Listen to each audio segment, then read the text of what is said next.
Денеска сакам да споделам на тема едно размислување кое носи наслов Мојот пат. Предмет на нашето размислување ќе биде Мојот пат. На крајот од еден концерт, публиката гласно ја повикувала пејачката да ја отпее песната Мојот пат. Кога таа пејачка излегла на бината, ги кажала следневе зборови: Јас својот пат веќе одамна го изгубив. И потоа за крај на концертот отпеала друга песна. Ова изјава на ова непозната пејачка, драги присутни, не потикнува озбилно да размислуваме за себе, за мојот, за твојот пат. Нели ова изјава индикација на нашето време во кое денес ние живееме? Време или состојба на нашата генерација, генерација на 21. век. Денеска, на жалост, многу луѓе немат свој пат, немат своја цел, немат свој став, немат своje мислење, немат појма за духовните вредности. Ако излеземе на улица, било во кој град, и ги прашаме луѓето дали знаете што Исус денеска работи, каде Исус се наоѓа, веројатно ќе дадат изненадувачки одговори, кои можеби немат врска со Библијата. Може многу ретко да добиеме некој точен одговор. На жалост денеска нашата генерација, браќи и сестри, драги пријатели, го изгубили Исуса. Иако носат ланчиња на своите вратови со крстови, го изгубиле патот на решението за сегашноста и днината.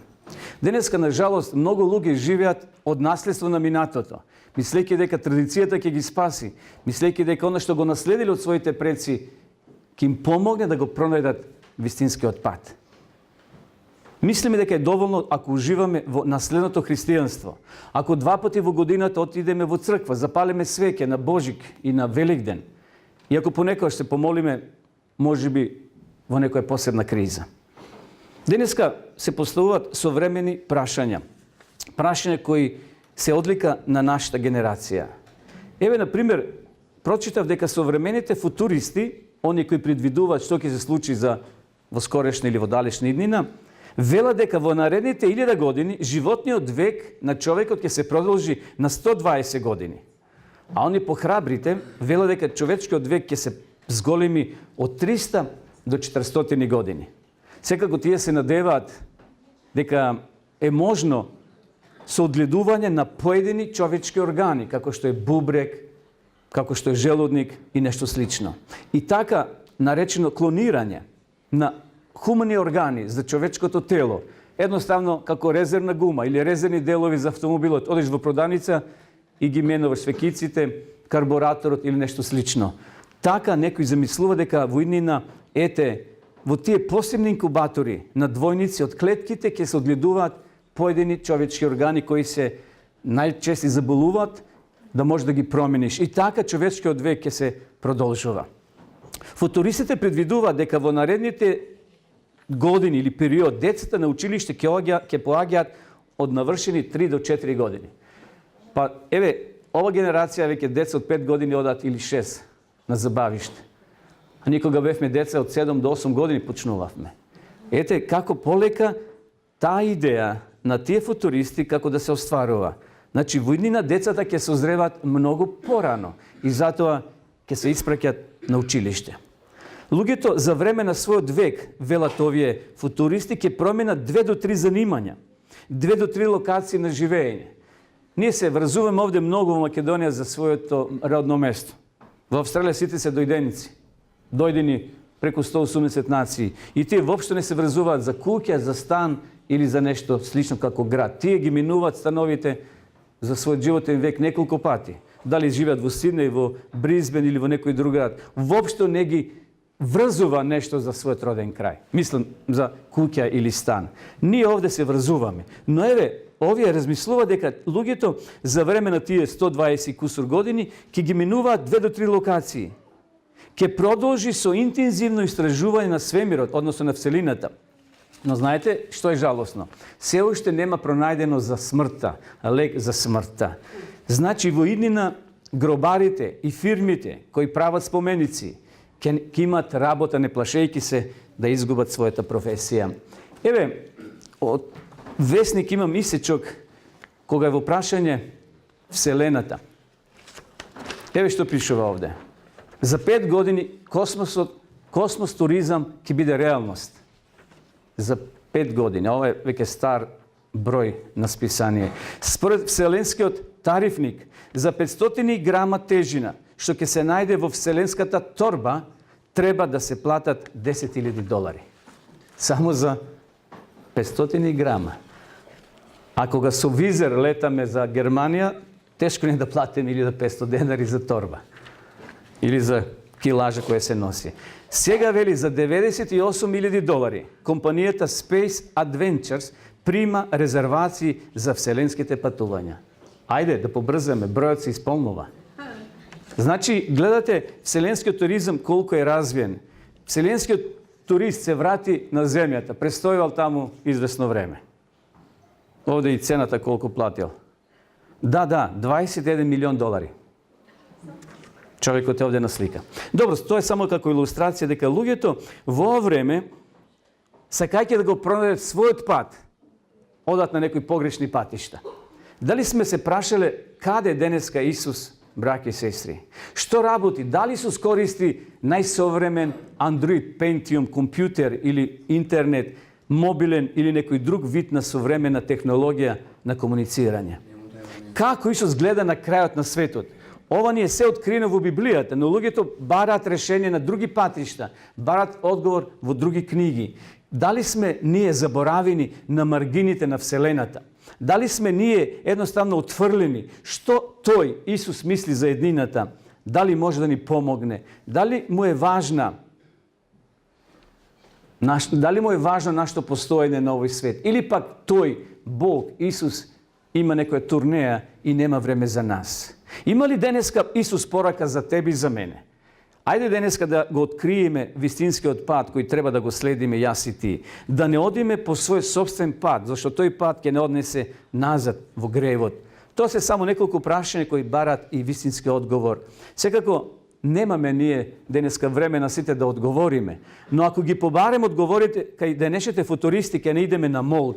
Тие немат одговор за смртта, тие немат одговор за болките, тие немат одговор што се случува после смртта, а Бог, Библијата ни дава, браќи и сестри. Ајде да го видиме Исусовиот пат. Ако отвориме ова стара книга Библијата, ќе добиме вистински одговор на прашањето каде е денес Исус. Што ќе одговорите вие? Каде заменил Исус? Ајде отвориме Дела на апостолите 1 глава. Овде добиваме одговор. Што се случило непосредно во близина на Ерусалим?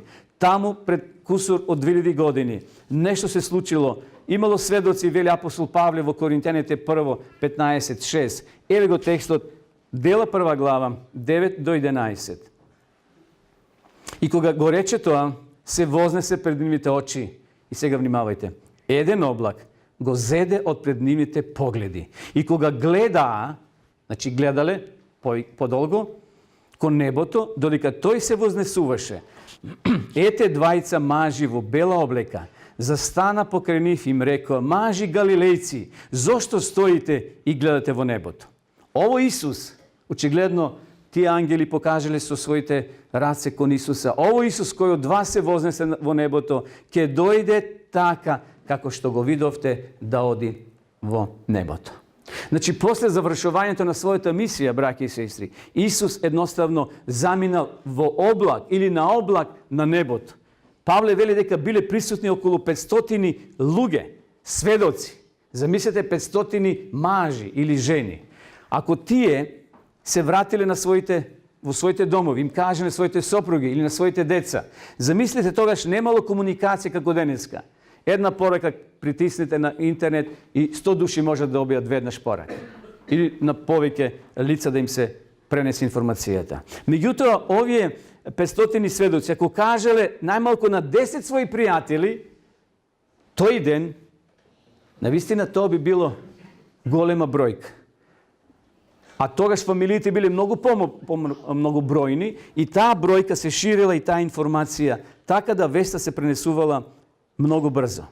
И затоа не е ни чудо da во еден ден, најверојатно 10.000 луѓе дознале за ова информација што ние Лука кажува, дека Исус се вознел на небото во присуство на 500 души, но тие кога се вратиле дома, веста ја прошириле и тој ден се претпоставува, според некои бројки, околу 10.000 луѓе слушнале за Исусовото заминување. Следните настани навистина ни се запишени во Библијата. Еве го библискиот текст, одиме во Лука, бидејќи Лука е записничар од втора рака или прва рака, во смисол тој не бил очевидец, но испитал подробни информации и ги запишал. Еве го неговиот извештај во Лука 1 глава од 1 до 4, како Лука педантно ги бележи настаните, вели, бидејќи мнозина почна да ги опишуваат настаните, кои се наполно уверливи меѓу нас. Зборот уверливи значи докажани, потврдени. И Лука вели, многу почнале да пишуваат. Но еве јас решив и сега се открива, како што ни ги предаде оние кои од почеток беа очевици и служители на Словото. Значи, од очевици, луѓе кои биле присутни, Лука зел изјави и ги запишал во своите евангелија. Намислив и јас, откако испитав се подробно од почеток, да ги опишам поред, честити Теофиле, за да ја разбереш вистината на она во кое што си бил поучуван. Иако немало радио тогаш, иако немало телевизија во тоа време, електронска пошта, ниту интернет, веста за Исусовото заминување се расширило како оган по сува трева. Значи, каде Исус денеска?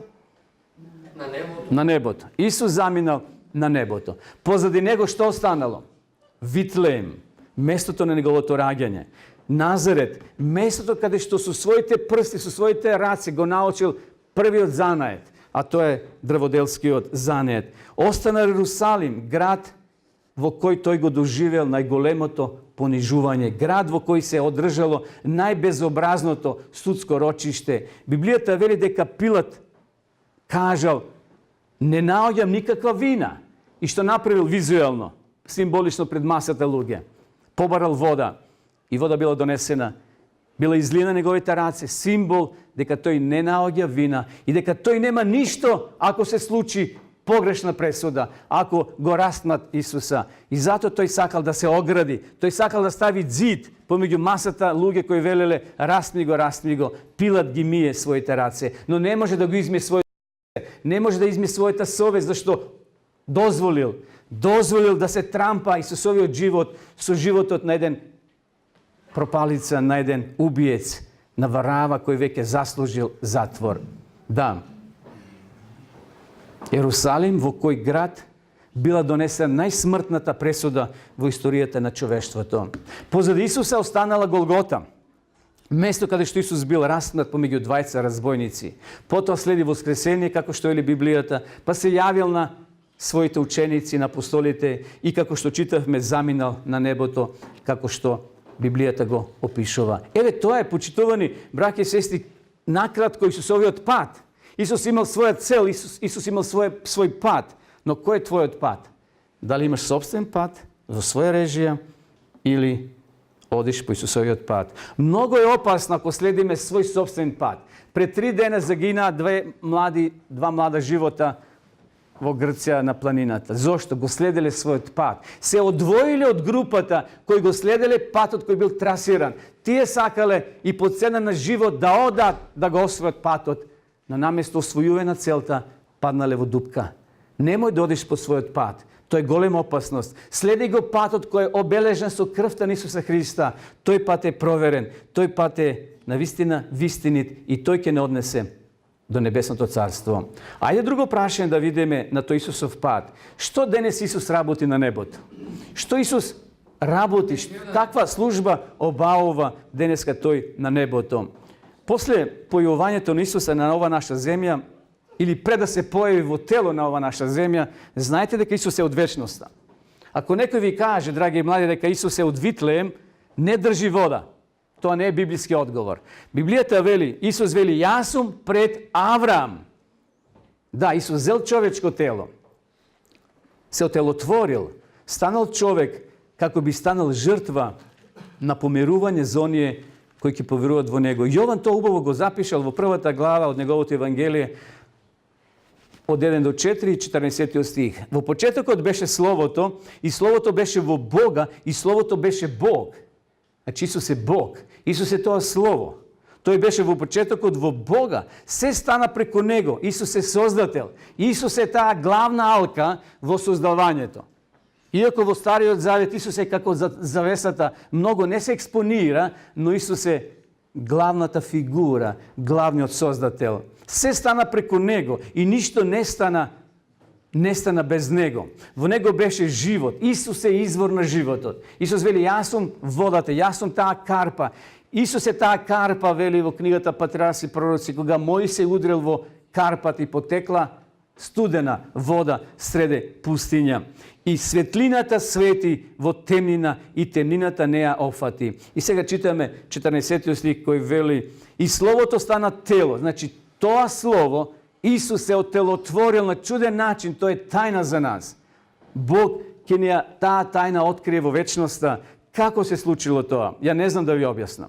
Зашто Библијата тоа го скрива за нашиот денешен грешен ум. Словото стана тело и се настани меѓу нас и ја видовме неговата слава.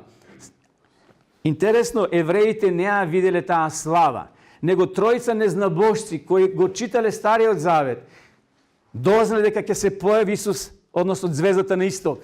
Таа слава од група на ангели го означило местото кај што ќе се роди Спасителот на светот. Зошто Исус се родил во штала меѓу животни, а не во хотел делукс во тоа време? Па со што е спореден Исус? Исус е спореден со јагна. Каде јагнињата живеат? Во хотели или во штали? Во штала. Па Исус се родил во штала, драги мои. Исус се родил зашто е спореден со јагне, едно невинно животно. Исус е тој кој се отелотворил, вели Јован. И стана и ја видовме неговата слава, славата што има како единороден од таткото, полн со благодат и вистина. Значи, денеска Исус има активна работа. Павле зборува во Римјаните, нема да читам ради времето, Евреите 9 глава 24 стих, Евреите 7 глава 25 стих, Римјаните 8:34. Таму пишува дека плата за гревот е смрт. Ние сме заслужиле смрт и тоа вечно одвојување од Спасителот. Меѓутоа, Исус Христос дошол, се отелотворил, ја платил таа цена. Што работи Исус денеска на небото? Исус денеска е во небесниот храм, во небесната црква. Таму Исус посредува за нас, во светињата на светините. Тој не застапува, тој се моли за нас.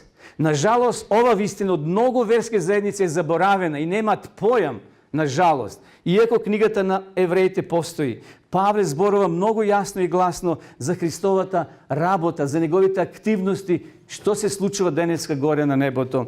Исус, почитувани, нас не застапува, тој се моли за нас. И затоа, ако ние сме отфрлени од општеството, ако сме отфрлени од домашните, од родителите, ради верата, Исус не остава. Денеска да платиш адвокат, да те застапува некој виден адвокат, треба дебели пари да му дадеш. Исус е нашиот адвокат, бесплатно не застапува. Тој не застапува за нашата грешност. Ако погрешиме, ако се покаеме, тој ќе го моли својот Отец. Зошто Исус е тој кој го жртвувал своето тело, ја пролил својата крв за тебе и за мене. Кога ќе не снајдат кризи, проблеми, неволи, кога немаме излез, кога нашиот живот ќе биде безсмислен, кога не оптеретува совеста, кога ќе не притиснат болест, смрт во фамилија, или кога ќе копнеме за вистински пријател, за вистинска трајна љубов, треба се потпреме на оној кој денеска посредува за нас, на оној кој се моли постојно за нас. И знаете, браќи и сестри, која е централната тема во Библијата? Централна тема во Библијата е големата Божја љубов. Го знаеме оној текст во Јован 3:16. Да не го читам, веќе сите го знаеме, верувам, на памет. Кај што вели, на Бога толку му омиле светот. Колку, толку, нема граница, вели Јован, што го да секој кој верува во него да не загине. Секој кој ќе поверува искрено, секој кој навистина во срцето ќе го стави Исуса, не на вратот во крст, не на ланче или со амблем на колата, јас верувам во Исуса, засвири ако и ти веруваш. Тоа е најлесно да се направи. Знаете, ставиш налепница на позади на шофершајмната и засвири ако ти веруваш. Убаво е тоа, така, ради атракција. Меѓутоа, секој може да стави амблем, секој може да стави налепница, но дали имаш налепница на твоето срце? Дали тоа Исус ќе го препознае? Дали кога Исус ќе дојде, ќе рече, ова беше моето чедо, моето дете, кој живееше, кој го следеше мојот пат. Што ќе правиме ние денеска со Исуса, браќа и сестри?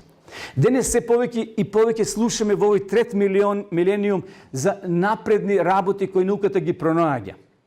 Од една страна, Обединетите нации зборуваат за мир, единство, толеранција, просперитет и благосостојба. Каде е Исус во тие нивни планови? Каде е Исус во тие нивни изјави? Зарем без Исуса? Има ли место за Исус во овој трет милениум во луѓето, во нивните срца? Има ли место во човечкото срце, во твоето и во моето, за Исуса? Зарем без Исуса ќе одиме и понатаму во овој милениум во кој живееме? Зарем нашата генерација заборавила во своите сметки да го уклопи Исус во својот програм? Зарем човештвото ги заборавило како што се Аушвиц, Дахоа и останатите логори, каде до крајни граници беше искажана човечката грешна природа? Зарем ова модерна генерација, во која ние припаѓаме, драги присутни, нема со себе да го понесеме единствениот кој има решение за секој проблем, единствениот кој може да отвори секоја брава, која е заклучена пред нашиот животен пат. Нема да го понесеме оној кој ги знае одговорите на сите наши прашања. Зарем ќе отидеме сами и ќе доживееме судбината на девојчето и на момчето во планината во Грција, кои ги загубија своите животи, затоа што се одвоиле од патот, тргнале по свој пат, мислејќи дека ќе стаса до целта, а имало пречки, невреме, ветришта, снег. Да, ќе има ветришта и на твојот духовен пат, и на мојот духовен пат ќе има дупки, ќе има проблеми, а знаеме ветерот што значи, знаеме водите што значат во Откровението како символика. Ќе има. Но ајде да го понесеме денеска на нашиот животен пат. Исус кој има клуч, има решение за секој наш проблем. Нажалост, денес некои го имаат Исуса во својот верски живот само како фолклор, како декорација или маска. Само за време на Божик и на Великден. Исус сака да биде наш секојдневен сопатник или наш застапник на небото. Матеј запишал нешто што сакам да го прочитам во 7 глава, во 20 и во 23, односно од 20 до 23 стих, 7 глава. Овие се многу тешки зборови, озбилни и силни, но јас денес ќе ги споделам овде со вас. 20 стих од 7 глава. Секој дрво, тој 19, 20, и така ќе ги препознаете по нивните плодови. Не секој што ми вели Господе, Господе, ќе влезе во Царството Небесно, а оној кој ја врши волјата на мојот татко кој е во небесата. Мнозина ќе ми речат во оној ден. Кој е тој ден? Во оној ден, наскоро кој ќе се случи оној ден кога Исус ќе дојде. Мнозина ќе ми речат во оној ден: Господе, Господе, па ние пророкувавме во Твое име. Па ние ѓаволи, бесови истерувавме. И не правевме ли многу чуда во Твое име? И тогаш јас ќе им изјавам: никогаш јас не сум ве познавал. Одете се од мене, вие кои правите беззаконие. И тука Исус завршува со ова озбилна порака. Дали сме денеска загрижени, браќи и сестри, поради недостаток на религиозност и верност во овој свет? Денеска религијата станува и верата во Бога како помодарство. Сите веруваат. Меѓутоа, кога излегувам овие денови на плоштад таму со литература, поминуваат разни луѓе. И знаете кој е најчест изговор? Синко, не гледам и не слушам. Оправдание да не читат.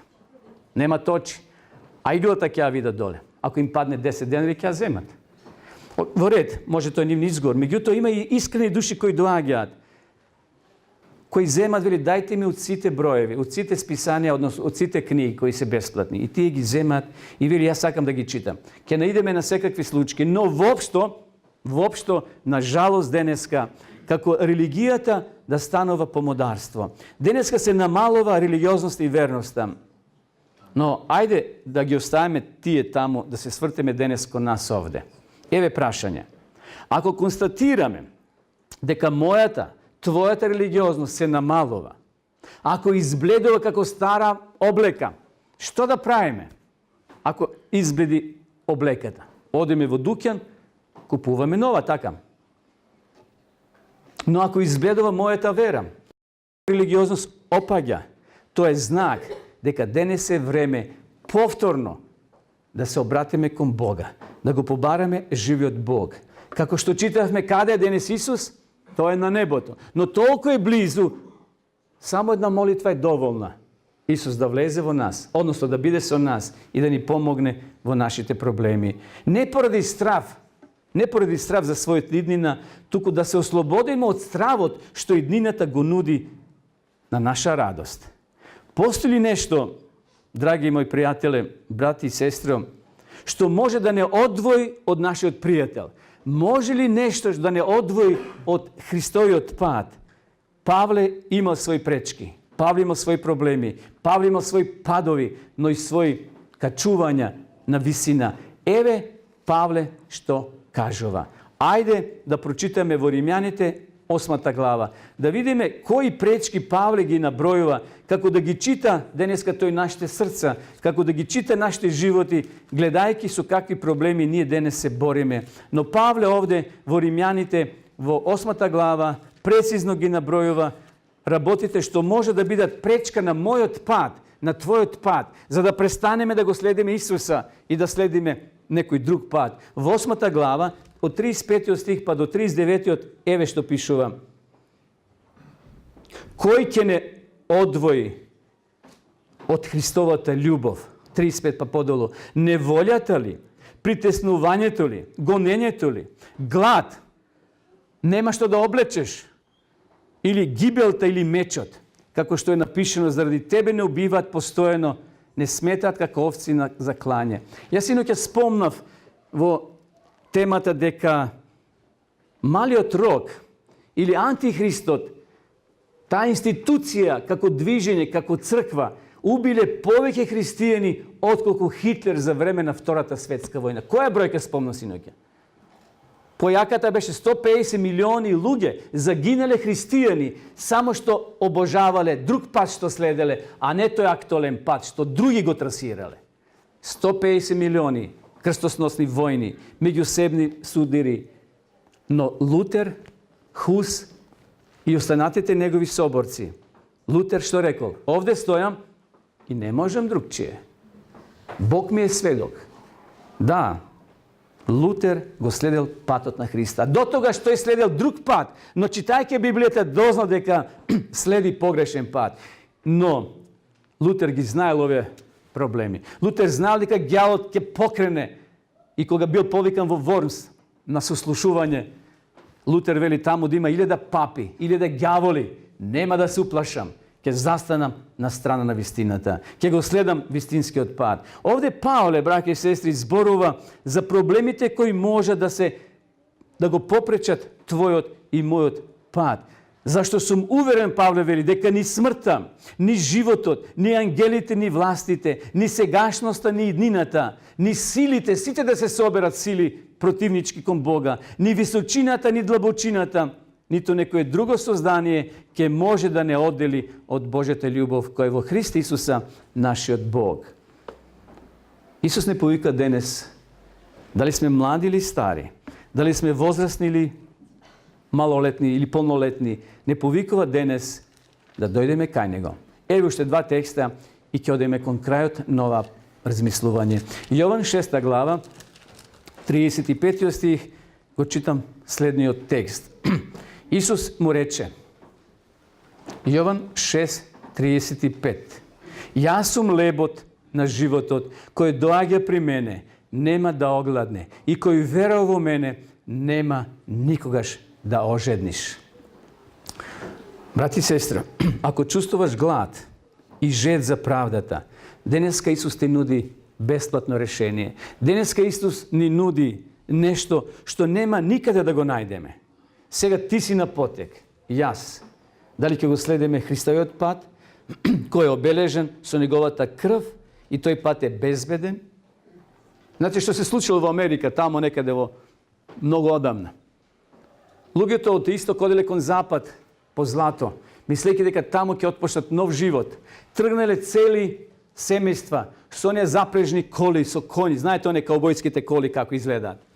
Тргнале, некаде било касно лето. Имало два пата. Дали ќе од преку планина, по краткиот пат, или ќе од по оној така наречен царски пат. Малце подолг, но испробан. И кога дошле на раскрсница, дошле мажите да разговарат, да се договорат по кој пат ќе тргнат. Една група рекле, ќе одеме ние по проверениот пат. Тамо е опасно. Може зимата да не фати.